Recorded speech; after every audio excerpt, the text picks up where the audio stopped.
우리 다 같이 사도행전 1장 13절과 14절 우리가 하도 많이 읽어서 거의 다 외울 정도가 됐죠.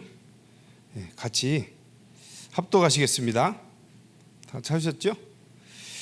들어가 그들이 유하는 다락방으로 올라가니 베드로, 요한, 야고보, 안드레와 빌립, 도마와 바돌로메, 마테와 및 알페오의 아들 야고보, 셀롯인 시몬, 야고보의 아들 유다가 다 거기 있어 여자들과 예수의 어머니 마리아와 예수의 아우들과 더불어 마음을 같이하여 오로지 기도에 힘쓰더라. 아멘.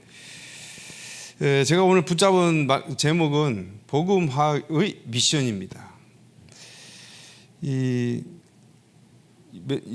설교를 하기 전에 우리 이제 행정목사님께서 저에게 부탁을 하셨어요. 그동안에 살아온 과거의 전환점이나 정말 하나님 말씀을 제대로 붙잡았을 때가 언제인지 지금 우리 교육자들이 다 그걸 말씀을 하는 이유가 있습니다. 제가 여기서 밝힙니다. 그래서 제가 그동안 살아오면서 정말 나에게 전환점이 되었던 시절, 내가 정말 그동안에 가져와 있던 구습과 그동안에 내가 나한테 있던 그 안 좋은 모든 것들, 정말 하나님을 바라보지 못하게 만드는 여러 가지를 버리고 정말 하나님 앞에 무릎 꿇었던 게 언젠가 저도 깊이 묵상을 해봤습니다. 굉장히 많았습니다. 여기 행정목사님한테 감사를 드립니다. 제가 이거를 계속 묵상을 해보고 내가 예전에 잘못했던 거 해봤는데, 아니 왜 그렇게, 저는 제가 볼 때도 제가 뚝심 있고 잘 안 변하는 사람이거든요. 근데 굉장히 많이 돌아왔다 갔다 왔다 갔다, 정말 왔다리 갔다리를 너무 많이 했더라고요. 그래서 제가 정말 다시 한번 이 설교 준비하면서 기도하는 시간을 가졌고요. 정말 하나님이 이런 나를 이렇게 받아서 목사까지 하고 정말 무능력이 철철 넘치는 저를 앞에 세우시는구나. 저는 항상 그 마음으로 이 사역도 하고 기도도 하고 모든 것을 합니다. 그렇다 보면은 최선을 다할 수밖에 없죠. 제 마음에 이거는 이렇게 해야 되는데 이거는 그냥 지나가자, 피곤하니까, 이건 안 됩니다. 그래서 저는 이 기도 수업 녹취록도 일일이 주일마다 저녁마다 돌려야 되고 가서 문고리 잡고 기도해야 되고, 이거 좀 깼으면 좋겠어요. 이게 율법이거든요. 제가 좀 이따 율법을 이야기할 건데 이 율법이 깨져야 됩니다. 어쨌든 서로는 저의 전환점입니다.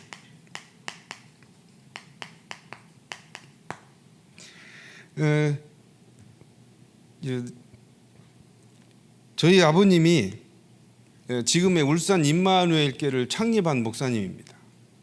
그 전에 저희 이제 어머님이 교회를 2군데 더 개척했었어요. 어머니 아버지 떨어져 계셨어요. 교회 개척 때문에. 그래가지고 군산에서 했었는데 그 합동측, 합동측이라고 아시죠? 우리 이 교회 그 고신측 합동측이 제일 율법이 세죠. 거기서는 여자가 목사가 될 수가 없습니다. 그래서 교회 개척을 여자 전도사가 가서 하면은 목사님이 부임에 이제 장로가 세워지고 안에 당회가 생기면은 이제 목사님한테, 남자 목사님한테 드리고 나와야 돼요. 그래서 한 군데를 하고 2번째까지 했는데 2번째 교회에서 이제 군산에서 제가 그동안 커오면서 그 시절을 겪었죠. 어머니하고 개척을 같이 했습니다. 저는 어릴 때 참 복음으로 무장도 많이 돼 있었고요. 제 눈앞에서 그걸 굉장히 많이 봤다니까요. 하나님이 아무것도 없는 집에 개척하자고 어떤 사람이 집을 내놓으면은 가서 그 옆에 좁은 데서 어머니하고 같이 살면서 개척을 시작합니다. 그러면은 지금 말하자면 기적과 이적이 없으면요, 요즘은 이게 말씀으로 다 되지 않습니까? 그 당시에는 그 보여주는 게 없으면은 그렇게 부응이 안 됩니다. 근데 기도만 하면 하나님이 들어주시는 거예요. 그때는 얼마나 급했던지. 저는 그걸 많이 알고 누렸다니까요. 여러 가지 제가 그동안에 설교하면서도 말씀을 많이 드렸지만은 교회를 개척하는데 알코올 중독자가 알코올 중독자를 소주로 전도해 옵니다. 소주 한 병 줄게 교회 가자 해서 소주로 전도해 온다니까요. 그래가지고 알코올 중독자, 그 당시에는 알코올 중독자가 교회에서 안 받아주고 막 전도를 하러 가도 특별한 그런 역사가 안 일어나니까 굉장히 골치 아픈 존재였죠. 뭐 길 가다가 밤에 길 가다 이렇게 가다 보면 풀에서 소리가 나죠. 으악 이러고 그럼 사람이 누워 있고 뭐 그런 촌마다 그런 게 너무 심했습니다. 마을마다. 그런 분들이 알코올 중독이 끊어지니까 복음으로 그때는 정말 성령 충만함으로 막 그런 것이 낫고 이랬거든요. 그럼 막 소주 한 병 줄게 교회 가자 해서 소주 한 병 줘가지고 전도용 소주가 있더라니까요. 저는 그때 알았습니다. 그것도 그렇고 귀신 들린 지금 말하자면 그때 당시는 미쳤다 그러죠. 지금 우리가 볼 때는 귀신이 들렸죠. 귀신 들린 여자가 와서 이 귀신이 나갑니다. 막 소리 지르고 나가고 저도 쫓아냈다니까요. 네. 그때 초등학교 5학년입니다. 하나님의 능력이 나이를 따집니까? 그래서 저는 그런 걸 굳게 믿고 뭐 예수 미친 사람이 오면은 소문을 듣고 또 우리 어머니 개척하는 교회로 옵니다. 와서 이제 빼달라고 이러면은 딱 모아놓고요. 권사님들 삥 둘러앉고 어머니 앉아서 막 기도를 하죠. 막 꺾고 기도하고 그러고 막 귀신짓 하면서 방해하면서 막 침을 뱉고 막 난리를 칩니다. 미친 사람이. 그러다 어느 날 나가요. 이거 제 일화를 제가 자랑이 아닙니다. 제가 잘나서 그런 게 아니더라고요. 왜요? 그 다음에는 나와서 사회 나가서 최고 밑바닥까지 떨어졌다니까요. 그렇죠? 그렇게 되는 그래서 귀신이 여러 명 들은 뭐 군대 귀신이라 그러더라고요. 그때는. 근데 저는 성경에 나와 있는 말씀이지만은 그 귀신을 쫓아내는데 하나를 쫓아내면 또 다른 게 나타나고 뭐 아기가 나타났다가 또 뭐가 나타났다가 그러니까 어머니가 너무 지치는 거예요. 저도 지쳤어요. 밖에서 방이 한 칸뿐이라 그때는 교회가 개척이 이제 건물이 들어서기 전이라 밖에 나가서 들어와야 되는데 밥도 먹고 놀다가 들어왔는데 밥도 먹어야 되고 들어가서 쉬고 싶은데 아니 텐마루에 이렇게 앉아 있는데 이놈의 귀신이 안 나가는 거예요. 나가면 또 나오고 또 나오고 그래서 제가 한참 기다리다가 에잇 어린 마음에 단순하게 생각했죠. 예수 그리스도 이름으로 명하면 나가는데 왜 저걸 못 쫓아내? 그러면서 내가 예수 그리스도 이름으로 명하는 귀신아 떠나가라 이렇게 하려고 딱 문 열고 싹 들어갔어요. 그러니까 그 여자가 저하고 눈이 딱 마주쳤어요. 가운데 미친 여자가 귀신 들린 여자가 눈이 딱 마주치니 뒤로 뻥 넘어가는 겁니다. 그러더니 나중에 이분이 일어나서 하는 말이 큰 칼을 들고 번쩍번쩍하는 막 칼 보고 뒤로 넘어졌다네요. 칼 들고 들어오더랍니다. 그쯤에는 애가 초등학생, 국민학생이죠 그때는. 그런 경험도 있다니 내가 쫓아냈다고 제가 어깨 피고 다녔다니까요. 그게 아닌데 그렇죠. 뭐 종탑이 사하라 태풍입니까? 그때 무슨 큰 태풍이 왔어요. 교회를 너무 멋지게 지었습니다. 벽돌로 자기 집에서 자기가 리어카 끌고 가서 벽돌을 사와서 헌금을 했어요. 각 사람들이 아니 알코올 중독이 났고 자살을 하다가 실패해서 한 사람이 다시 교회에 오고 전부 그런 사람들만 모였는데 나중에는 이제 점점 마을 전체가 이렇게 이 교회를 좋아하고 따르게 되더라고요. 어떤 것이 더 좋냐? 새벽종을 치는데 새벽종을 이렇게 올라가서 쳐야 돼요. 그때 제 몸무게를 다 걸어서 잡아 당겨야 됩니다. 그래야 이제 종이 움직이더라고요. 그 종을 치는데 태풍이 와가지고 그 종이 아침에 새벽 기도 시간에 딱 제가 쳤어요. 저도 치고 못 일어나면 또 이제 장로님, 집사님이나 누가 와서 치고 이렇게 했었는데 시간에 거의 맞춰서 치니까 이제 그 촌에는 너무 좋은 거예요. 그 시간에 맞추니까. 그런데 태풍 큰 것이 와서 그 종탑이 날아가 버렸어요. 그 종이 깨져 버렸습니다. 그 당시 종 하나 맞추려면은 한 몇 개월 기다려야 됩니다. 그 옆에 장항제련소가 있었는데 뭐 거기다가 맡겨서 설계를 해서 가야 되고 중고를 살라니까 쳐보니까 깨진 소리 나고 이러니까 어머니가 마음에 안 들고 해서 자 그러지 말고 우리가 딱 이 2주간만 금식하면서 기도하자. 그래서 하루에 한 끼만 먹자. 그때 하루에 한 끼가 나왔습니다. 그래가지고 하루에 한 끼만 먹자. 이렇게 해가지고는 새벽기부터 기도를 시작한 겁니다. 기도 시작한 지 이틀 만에 제가 집에 있는데 웬 세단이 쫙 그 당시는 차가 별로 없었어요. 세단이 쫙 들어오더니 기사가 딱 내리더니 뭐 이만한 박스를 막 나르는 겁니다. 그러고는 옆에 탄 그 뭐 아주 그냥 이 품위 있게 생긴 아주머니가 오시더니 엄마 좀 오라 그래요. 어머니 모시고 왔더니 자기들이 그 옆에 그 별장같이 지어놓고 산 그 부잣집 그 동네가 있었습니다. 근데 거기서 사는데 외국의 대상가 뭐 하여튼 그 나라의 일을 공산지 대산지 그렇게 간답니다. 가게 됐는데 거기 가면은 이 앰프나 이런 것들이 전부 다 싸고 거기서 사는 게 훨씬 나으니까 내가 이 교회 종탑 무너진 거 듣고 헌금하러 왔다고 하면서 기도 이틀 만에 그거를 딱 이 뭡니까 이 스피커만 딱 그 지붕에 달아서 집에다가 이거 트는 거예요. 아침마다 나가서 그 줄 땡기고 땡기다가 잘못돼서 이 담 결리고 막 이런 게 그런 일이 있었는데 그 굉장히 무겁거든요. 근데 집에서 단추 하나만 딱 누르면은 하늘 가는 밝은 길이 온 동네에 찬송가가 쫙 퍼지는 거예요. 예? 하나님이요 이틀 기도했는데 15일 잡고 딱 이틀 기도했는데 그런 역사를 제가 보고 커왔습니다. 근데 그런 역사를 지금 정확하게 제가 이야기를 하는 이유는요, 그런 역사 속에 성령의 역사 속에 정말 우리가 그 복음을 누리고 살아야 되는데 우리가 그 복음을 자꾸 더 못 누리게 이상하게 올가매는 게 있었다니까요. 그게 뭘까요? 율법입니다. 그래서 제가 이 율법에서 벗어나려고 나중에는요 굉장히 노력도 했고 또 특히 율법과 세상 사이에서 나이가 들어서 세상에 나가서 제가 사업도 좀 크게 했습니다. 그 당시에 뭐 동문들 사이에서는 상당히 좀 유명할 정도로 고등학교 동문들이 찾아와서 할 정도로 뭐 토목 단종 면허를 28살에 냈으니까요. 그래가지고 울산에 큰 산도 깎고 뭐 현대자동차 의장 사업부에 그 쇠석도 제가 다 깔고 그렇게 잘 나갔습니다. 목사 아들이 뭘로 따냈느냐? 룸사롱 가서 따냈습니다. 목사 아들이. 그러니까 이 율법에서 그렇게 율법에서 크던 제가 율법이 어느 정도냐? 아니 아버지가 설교를 하는데 이제 아버지가 좀 이상한 버릇이 입을 이렇게 하는 버릇이 그때 좀 있더라고요. 그래가지고 제가 그 소리가 좀 나고 하길래 그때 당시에 그 마이마이 전에 그 워커맨 전에 나온 작은 게 있었어요. 녹음기. 그게 우연히 외삼촌이 선물을 해가지고 거기에다가 녹음을 해서 아버지 설교 이렇습니다. 그때는 그런 거 잘 없었습니다. 설교가 녹음이 되다니요. 그래서 그거 들려드리려고 보니까는 건전지가 없네. 그래서 건전지를 사러 가서 건전지를 사는데 하필 교인들이 보는 데서 산 거예요. 그날 저녁 제가 어떻게 했습니까? 완전하게 정죄를 당했죠. 용돈 그 다음 주 용돈이 끊기고. 저는 그 당시에 율법이 꽉 차 있어가지고 지금 생각하면 여러분이 어처구니가 없죠. 그때는 이게 전부였습니다. 이거를 지키는 게 신앙생활인 줄 알았어요. 이걸 지키는 게.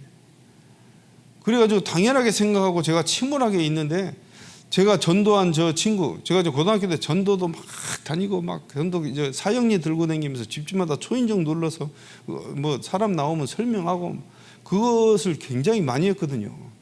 그런데 그 당시에 그 제가 전도한 그 친구 하나가 그 성경을 지 아이가 읽다가 예수님이 옆에 십자가에 돌아가실 때 옆에 강도가 갑자기 나를 그의 나라에 같이 들어가게 하소서 이러니까 예수님이 뭐라고 합니까? 네가 나와 함께 오늘 낙원에 있으리라 이럽니다. 천국도 아니고 낙원에 있으리라 그래요. 그러니까 이 친구가 아니 우리가 사형리 들고 다니면서 영접이 그렇게 중요하다고 이야기하는데 이 사람 영접도 안 하고 그죠? 아니 도대체 이 사람은 흉악범이라 굉장히 살인 강도한 사람이거든요. 이 굉장히 흉악범이라 사형 당할 수밖에 없는데 그 사형도 굉장히 극형에 처하는 거지 않습니까? 십자가가. 근데 거기에 죽은 사람이 이건 어떻게 된 거냐? 우리는 맨날 모여서 회개해야 되고 그 당시에 강조하는 것이 회개입니다. 회개도 해야 되고 막 그 프로그램 교회 프로그램에도 다 참석해야 되고 막 이렇게 해서 그나마 이렇게 했는데 얘가 이걸 보고 굉장히 강하게 이 의심이 생기는 겁니다. 아니 예수님 말 한마디면 되는데 제가 그때 답을 못했어요. 그때 율법이 다 있었기 때문에 그 율법에 완전히 매여 있어가지고 건전지 하나 주일날 샀다고 용돈이 끊기고 거의 두드러 맞을 정도로 혼나고.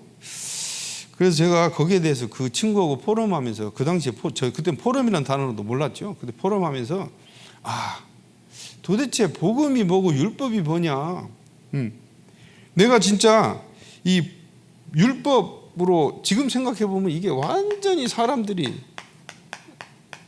이것이 된 거죠. 율법 체질로. 거기에다가 하나님의 역사는 잔뜩 누리면서 율법 체질로 우리를 돌려 묶는 겁니다. 이 율법 체질에다가 또 우리 유교 관습이 또 같이 합쳐져 가지고 정말 이상한 신앙의 기준이 생긴 거예요. 이상한 신앙의 기준. 근데 제가 이제 세상에 또 나갔어요. 세상에 나가서 제가 좀 이렇게 활달적이고 막 좀 그렇습니다. 그래서 28살에 이제 좀 이렇게 직장 생활, 모 그룹에 들어가서 직장 생활을 하는데 위에 상사가 자꾸 돈을 빼먹는 거예요.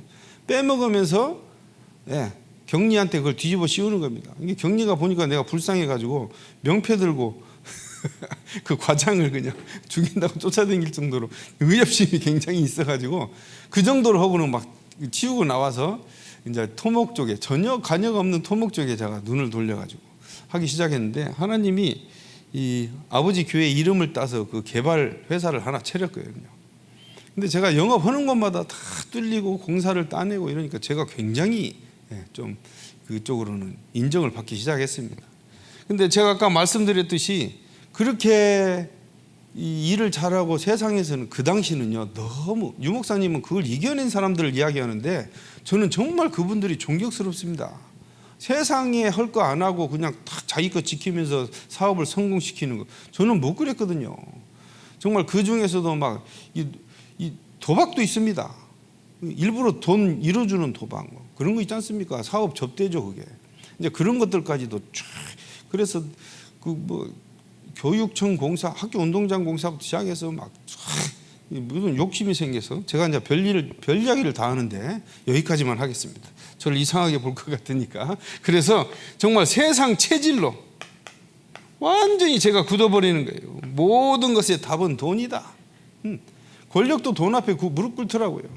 제가 울산에 뭐 상공회의소 소장부터 뭐 울산시장 뭐 다 연결이 될 정도로.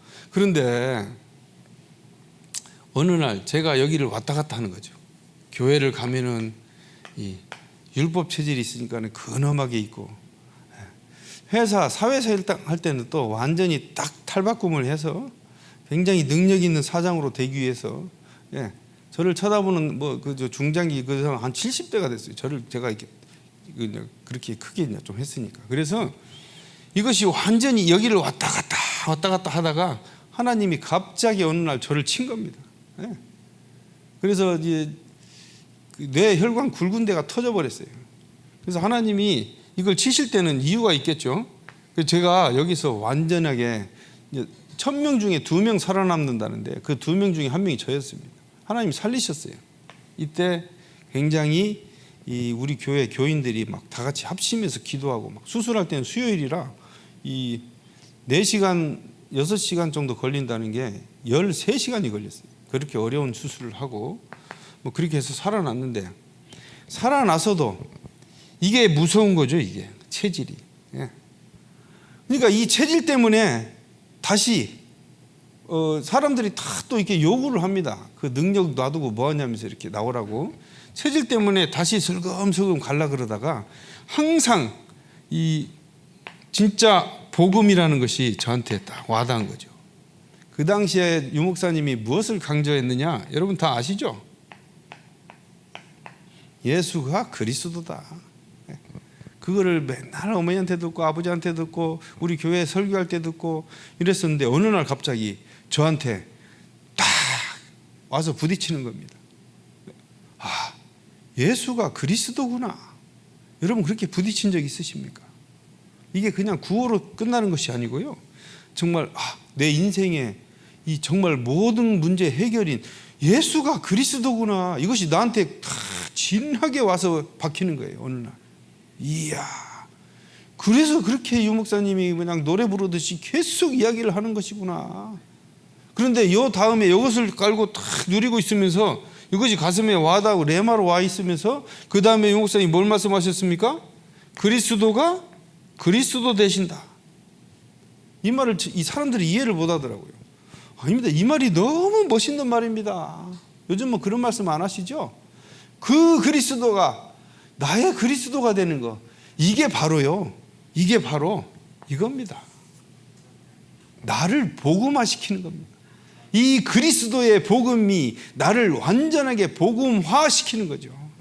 복음화가 무엇입니까? 복음화? 복음은 그대로 있고요.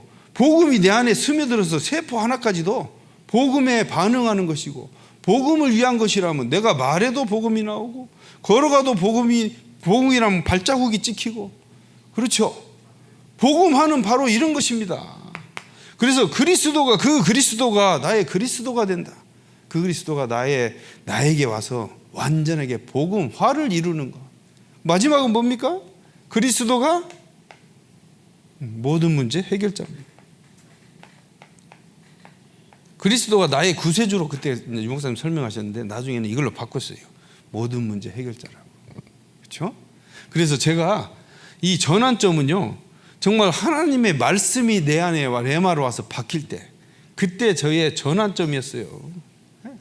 저는 저 나름대로도 잘났다 그러고 막 IQ도 남들보다 높다 그러고 막 그러고 옛날에 참 잘난 척 많이 하고 다녔습니다. 정말. 그런데 이 복음 앞에 정말 이 세상과 율법 체질 이걸 가지고 쩔쩔매면서 교인들이 그 다락방을 하기 전에 아버님이 왜 다락방에서 목숨을 걸었느냐, 그 전에 뭐 크게 충신교회라고 막 크게 지었어요. 울산에서 제일 비싼 땅이 옥동이라는 땅이 법원 앞에 크게 짓고, 그 전에는 지하에 있다가 뭐 이 복음 운동을 해서 지상으로 갔다가 거기에서 옥동으로 쫙 가게 됐어요. 뭐 중직자들이 굉장히 대단한 사람들 많았습니다. 울산에 그 막 성형외과 의사 막 유명하던 사람 거의 다 왔고요. 하여튼 그렇게 하다가 요 체질을 못 버리니까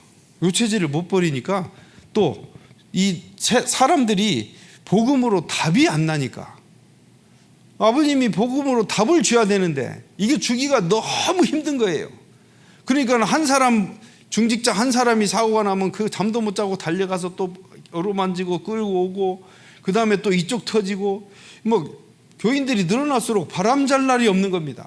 그러다 보니까는 막 다른 데서 하는 그 운동 있지 않습니까? 뜨레스 디아제 뭐 고구마 무슨, 저는요 우리나라에서 하는 무슨 복음 운동이라고 하는 건 다 받아봤어요. 그 바람에 고구마로 찔러보기도 하고, 뭐 이슬비 전도 운동, 뭐 무지개, 하여튼 별게 다 있었습니다. 그렇게 몸부림을 쳤어요. 뭐 신유의 은사 하나 가지고는 안 되지 않습니까?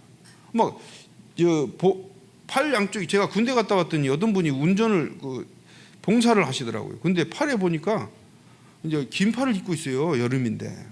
그래서 아이고 정말 감사합니다. 제가 그전에는 다 제가 봉사를 했었는데 이 교회에 이제 이렇게 오셔가지고 하시니 너무 고맙네니까 일부러 자기가 딱 쉬는 날 커피 한잔 하면서 저한테 옷을 딱 올리더라고요. 이 양팔이 다 주사바늘 자국이에요. 마약. 그래서 마약 중독 치료 재활원에 들어가면은 이 최고로 빨리 갔다 나온 게 한 달 만에 못 견디고 나올 때도 있고, 6개월 동안 완전히 고쳐서 나오면은 밖에서 6개월을 못 넘긴답니다. 아니 최고로 짧게 들어간 게 한 달 나왔다가 다시 들어가는 게. 그래서 뭐 또 다시 중간에 이 흰 가루만 봐도 막 여기서 뜨거운 게 쫙 올라온답니다. 그렇게 하면서 못 고쳤는데 내가 성령 충만함으로 이게 나섰다고. 그러면서 지금 안 맞고 생각 안 나는 게 1년째라고. 뭐 그렇게 저기한테 자랑을 하더라고요. 그렇게 역사가 일어나는 중에서도 정말 목회를 하는데 정말 힘들어 보이는 거예요. 제가 어머니가 그 어려서부터 저를 임신해서부터 저를 두고 사무엘 기도를 했습니다. 저를 서원했죠. 이 목사로. 그래가지고 제가 태어나서 앉는데 무릎 꿇고 앉더랍니다. 제가 어릴 때 무릎 꿇고 앉는 게 더 편했어요. 그 정도로. 그런데 제가 그걸 보고요, 그렇게 힘들게 목회하는 걸 보고요, 제가 포기했습니다. 나 목사 죽어도 안 합니다. 어머니 나 목사하라 그러면 나 저기 외국 나가서 살 거라 하면서 아예 포기를 해버렸다니까요. 그러면서 이제 이 세상에 나가서 사업을 하면서 이제 그렇게 된 거죠. 그런데 이 아버님이 그 유명한 사람들이 다 떨어져 나가고 치리를 당하고, 그런데도 제가 한 번은 딱 목격을 했는데 집에 이제 아버님하고 따로 살았었는데 하루는 딱 갔더니 토요일인가 돼서 그때 제 아들이 나와서 아버님이 아들 보고 싶다고 맨날 그래서 좀 데리고 갔는데 이 목사 3명이 젊은 목사 3명이 아버지 앞에 무릎 꿇고 눈물을 흘리고 있더라고요. 목사님 그냥 안 한다고만 해주시면은 저희들이 지금 계속 다락방 예배를 드리더라도 안 하는 걸로 보고해서 7일을 안 지키겠습니다. 아버지가 그럴 거 없다. 7일 해라. 그럼 뭐 교회를 뺏기게 됩니다. 이렇게 고생해서 제 아파트, 제 동생 아파트, 아버지 아파트 다 때려넣었어요. 그 건축 헌금에. 그 정도로 아버지가 그 건축해가지고 그렇게 딱 했었는데, 아니 새 목사가 집에 가지를 않고요. 밥을 먹어야 되는데 집에 가지를 않고 눈물을 흘리면서 사정을 하는 거예요. 아버지가 끝까지 화를 내면서 그러지 마라. 나 잘라라. 이렇게 하시더라고요. 그래서 그 합동층 목사들이 울면서 돌아갔어요. 자기 머리에 안수시켜준 아버지가 그 안수해준 그 당회장, 뭡니까? 노회장을 계속 좀 몇 번 하셨고 이래가지고 굉장히 존경하고 뭐 그런 분이라 이러면서 와서 그렇게 사정을 하는데도 그때 다락방은 다 자르라 그랬지 않습니까? 그래서 면직 1호예요, 아버지가. 이혼가 그렇습니다. 그런데 그 뒤에 이 교인들이 전에 앞전에서도 그 유 목사님도 말씀하셨죠. 이 교회를 그쪽에 합동 측이 안 가고 다락방 측이 합니다. 이거 투표를 했지 않습니까? 100% 나왔습니다. 나간 사람 빼놓고. 어쨌든 그런 것 놔두고도 저는 제일 중요한 게요, 이거예요. 이거 예수가 그리스도 되는 거.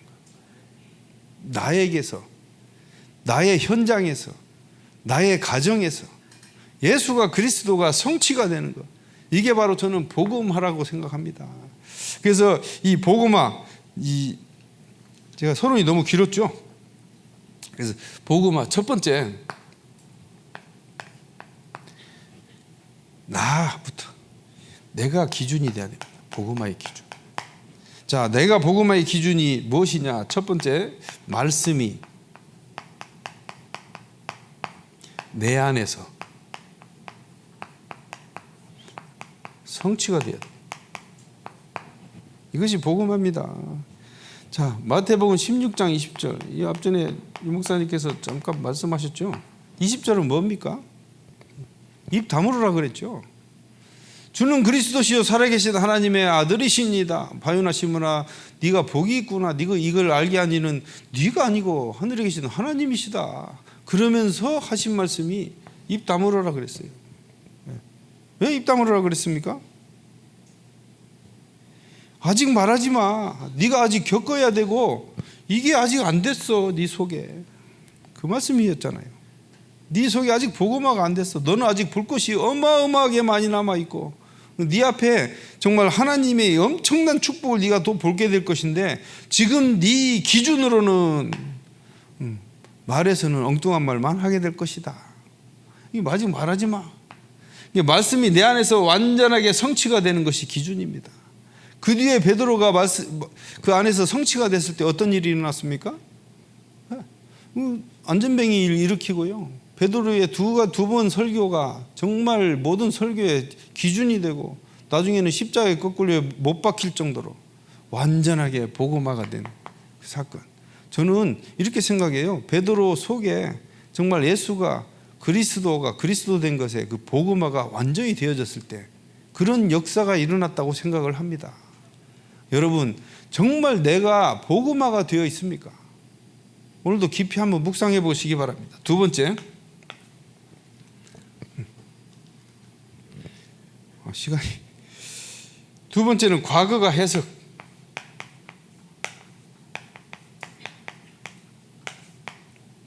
과거가 복음화로 해석이 돼야 돼요.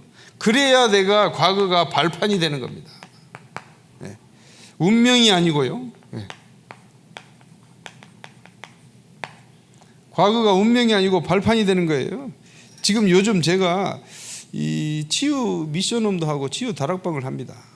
제가 맡은 지역에 조금 이 정신적으로 모든 좀 시달리고 이러신 분들이 많아요.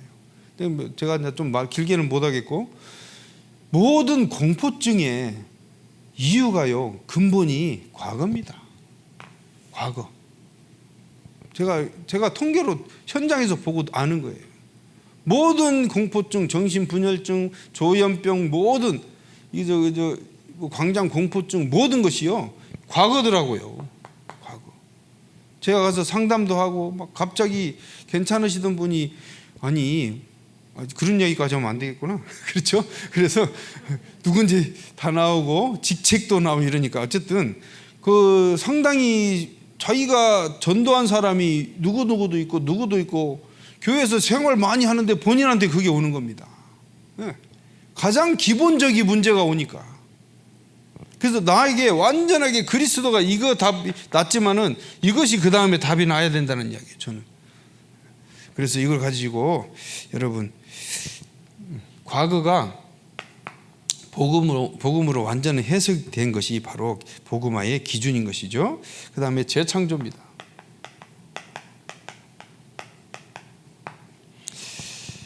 재창조는 이번 주에 유목사님 말씀하신 것처럼 틀린 것,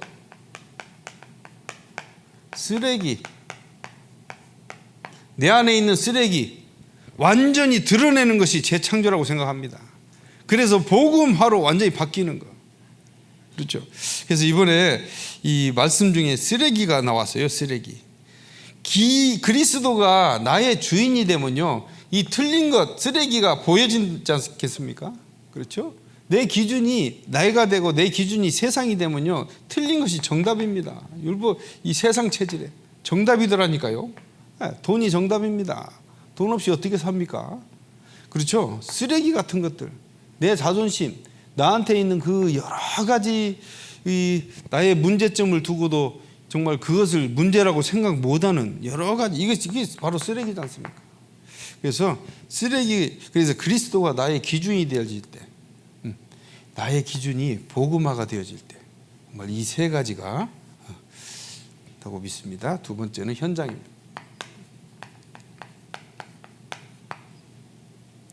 현장의 기준이 뭡니까? 첫 번째,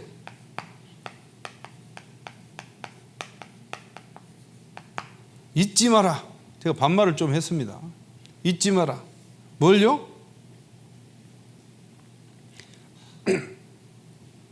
현장이 뭡니까? 영적 전쟁터입니다. 여러분 편안하게 보이십니까? 현장이? 저는요 영적 전쟁터로 보입니다. 어디 가나 무엇을 하나 이 베드로전서 5장 8절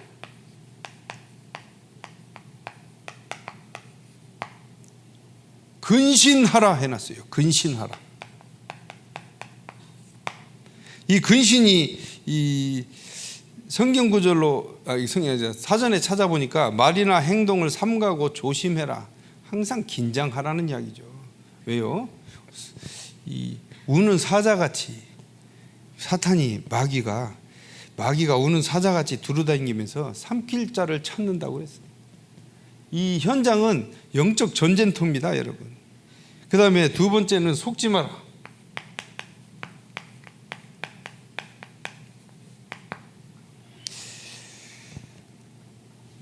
이 틀림없이 이간자가 있습니다. 나의 사역이나 나의 가정이나 내가 교회 생활하는 거나 무엇이나 가장 대표적인 게 창세기 3장 1절에서 6절이지 않습니까? 두 번째는 꾀는 자가 있어요. 아예 대놓고 우리를 꾀죠. 그렇죠? 계시록 12장 9절. 온 천하를 꿰다고 해놨어요. 정말 사단은 예전에 천사였을 때 지혜를 담당하고 음악을 담당하고 아름다움을 담당했죠. 정말 아주 고단수로 우리를 속이려고 굉장히 잠도 안 자고 설치는 존재가 바로 사단인 것입니다. 세 번째는 두려워 말라.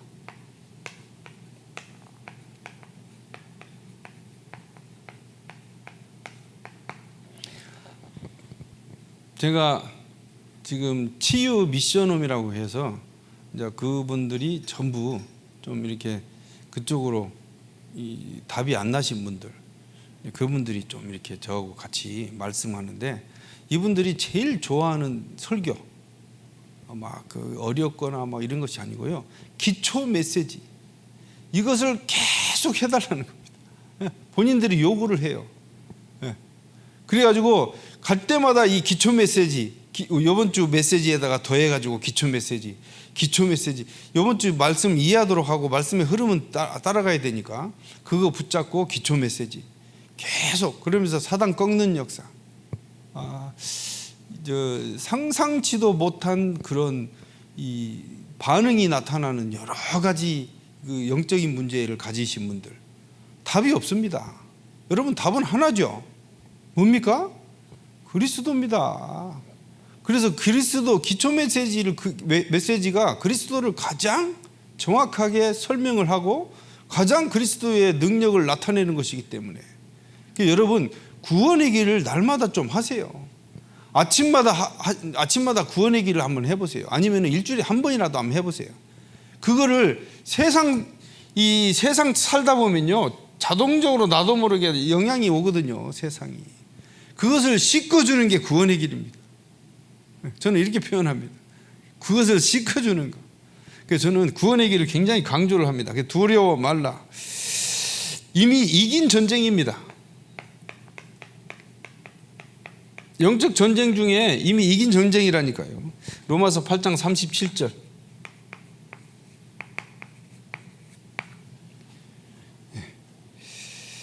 그러나 이 모든 일에 우리는 사랑하시는 이로 인하여 어떻게 이긴다고요? 넉넉히 이기느니라. 그렇죠? 우리는 넉넉히 이미 이겨놓은 싸움이지 않습니까? 그래서 현장은요 정말 우리가 이 세 가지를 가지고 항상 너무 현장을 믿지도 말고 그곳에는 정말 사단이라는 존재가 계속 우리를 넘어뜨리려고 준비하고 있으니까 항상 긴장하시면서도 또 속지도 말고 지혜롭게 두려워하지도 말고 이렇게 하는 것이 바로 미션 복음화의 기준인 것으로 저는 생각을 합니다. 세 번째는 미래입니다.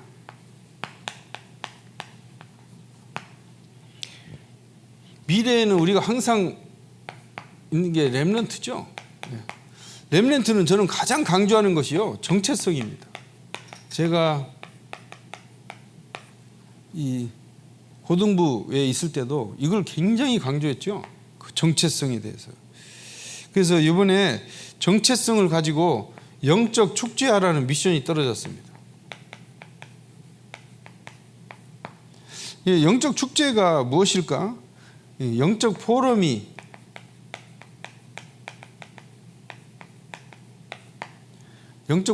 이루어지는 것. 영적으로 우리 렘넌트들이 눈을 뜨는 것이 영적 축제라고 생각하거든요. 정말 내가 누구인가를 정확하게 알고 그것을 영적으로 내가 바라보는 눈을 뜰 수 있는 것. 이것이 바로 렘넌트의 정체성이고 영적 축제입니다. 두 번째, 강단. 강단은요 우선순위입니다.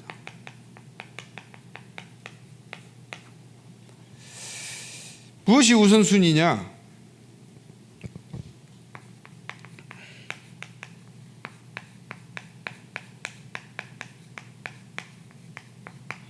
영적으로 우리가 잘못 가고 있던 걸 완전하게 저 근본부터 복음화 시켜버리는 거예요. 완전한 영적 DNA를 치유하는 거예요. 이 말씀의 흐름이 나에게 가장 우선순위가 돼야 됩니다. 말씀의 흐름 따라가는 것이 나에게 가장 우선순위가 돼야 되는 것이 바로 이 말씀의 흐름 따라가면서 나의 영적 DNA는 저절로 치유가 되는 것이죠.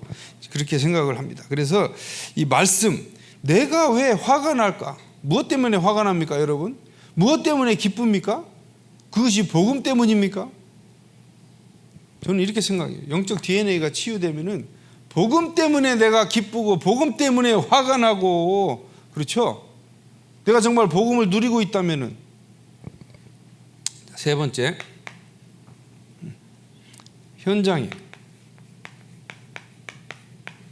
현장에서는 미션. 현장에 가서 미션이 보여야 됩니다. 그래서 우리가 영적 다락방을 하라 그랬죠.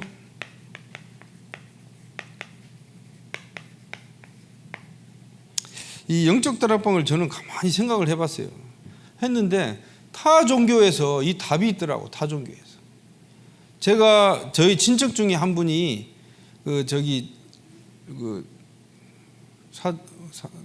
무슨 동네지? 이름이 생각이 안 나네.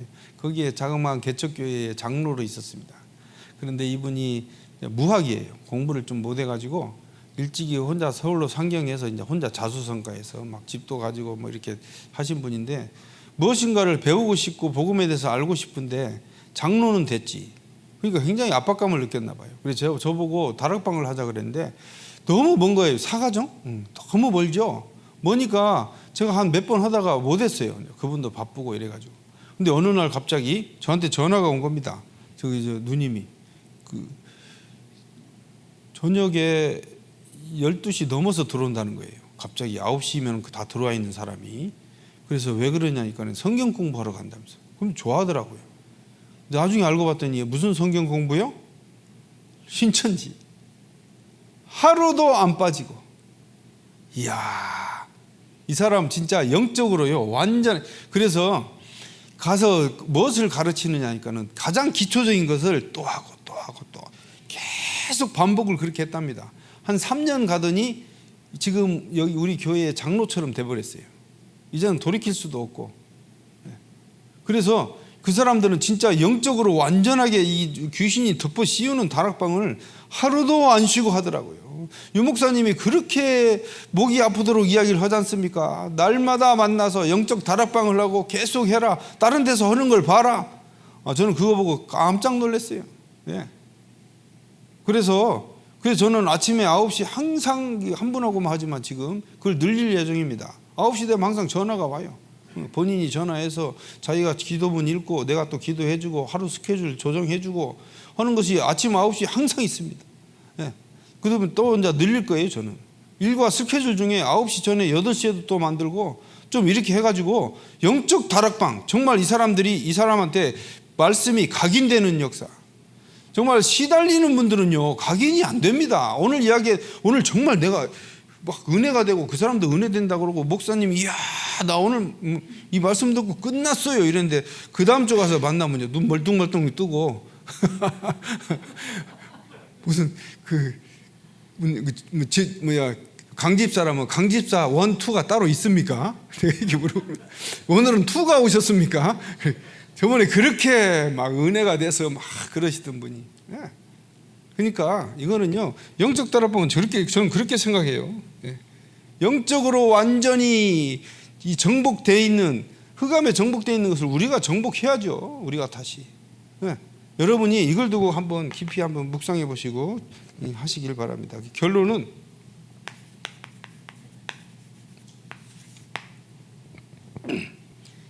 현장 시대를.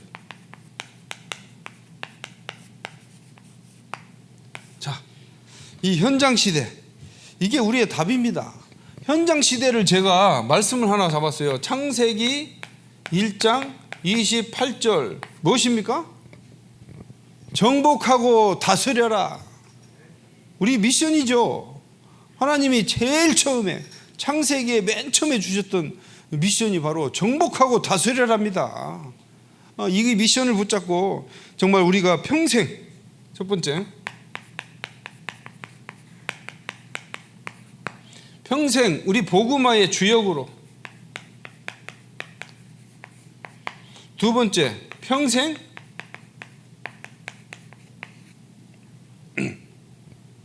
현장 보좌와의 주역으로,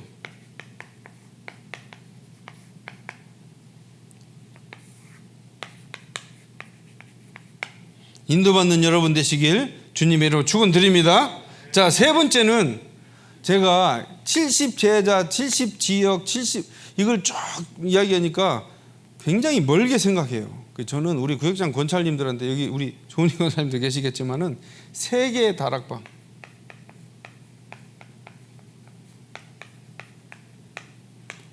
이 미션을 줬습니다. 세계의 다락방. 세계의 다락방이 실천될 수 있도록, 이 다락방은 양육이 아니고요 계속 새로 열어가는 다락방. 유 목사님 요즘 갑자기 좀 많이 강조하시죠? 여기서 자리 잡으면 바울처럼 떠나고. 그러니까 그분은 교회에 인도되면은 그다음부터 다락방을 또 차지해야 되는 다락방. 이 다락방을 계속 이어나가는 평생, 여기다 평생을 안 적었네. 평생 세계 다락방. 항상 내 곁에서 떠나지 않는 미션. 이거 붙잡으시기 바랍니다. 그리고 또 우리 권찰님들이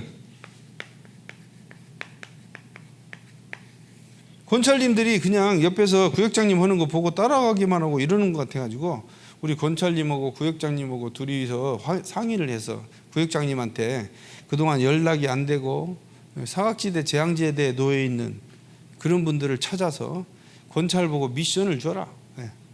한 주에 한 명씩이라도.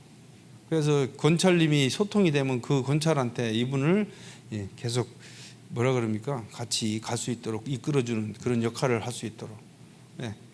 그런데 이걸 그냥 미션으로 붙잡고 하시는 분은 축복을 받고요. 자기가 인도를 받습니다. 그래서 오늘 저희 말씀은 여기까지고요. 정말 복음화의 미션을 이루는 여러분 되시길 주님의 이름으로 축원드립니다.